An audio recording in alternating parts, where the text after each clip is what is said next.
Pepa. Ovo je moj mlađi brat George. Ovo je mama. A ovo je tata. Pepa.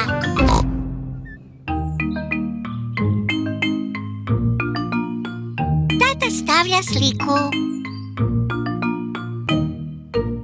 Mama i tata imaju novu Pepinu i Georgeovu sliku. Moramo tu lijepu novu sliku staviti na zid. Prepusti to meni. Ja sam stručnjak za takve stvari. Jesi li siguran, tatice? Naravno. Samo trebam zabiti čavao u zid i objesiti sliku. U redu. Idem posjetiti baku i djeda. Vidimo se kasnije. I molim te, nemoj napraviti nered. Nered? Bok! Doviđenja! Tata, možemo li pomoći staviti sliku? Možete gledati i tako ćete naučiti kako se stavlja slika. Najprije treba metar. I olovku.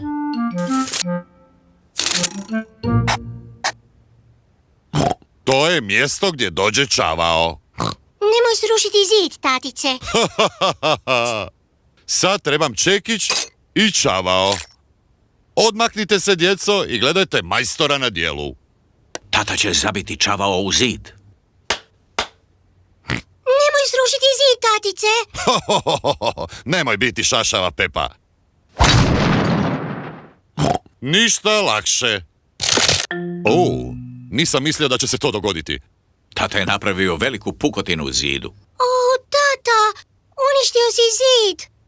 To je samo mala pukotina. Slika će je sakriti. Tako.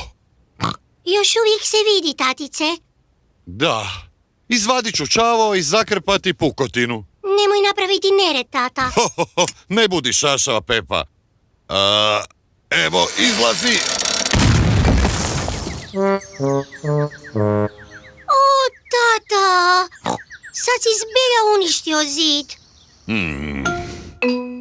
Misliš da će mama primijetiti? Da, mislim da bi mogla. Za George? Što to izvode? Tata, vidimo te.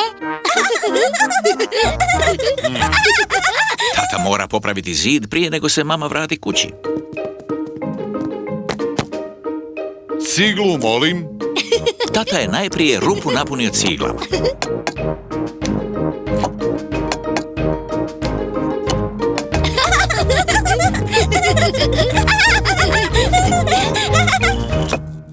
Tako.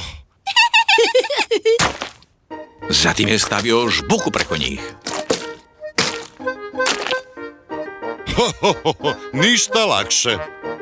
I na kraju oličio zid.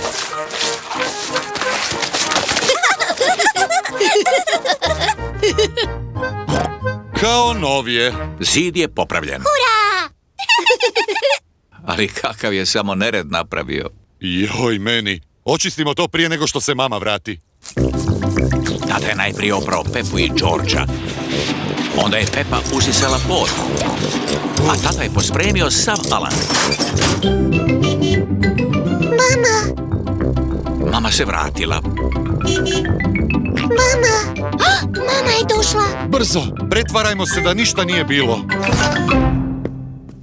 Bok! Bok. Što ste radili? O, ništa. Da, vidim da niste ništa radili. Mislila sam da ćete objesiti sliku na zid. U svom tom uzbuđenju tata je zaboravio objesiti sliku. O, Pa nisam stručnjak, ali mislim da nije teško. Tako. da, izgleda prilično jednostavno.